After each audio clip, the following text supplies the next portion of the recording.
mjini kuna watu wametokea Iringa walishaaga.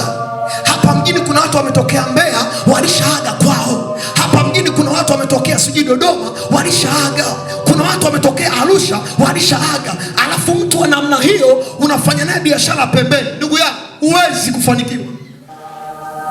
Unaolewa na mwanaume ambaye amepikwa kwao, ametengenezwa kwao na alishaaga.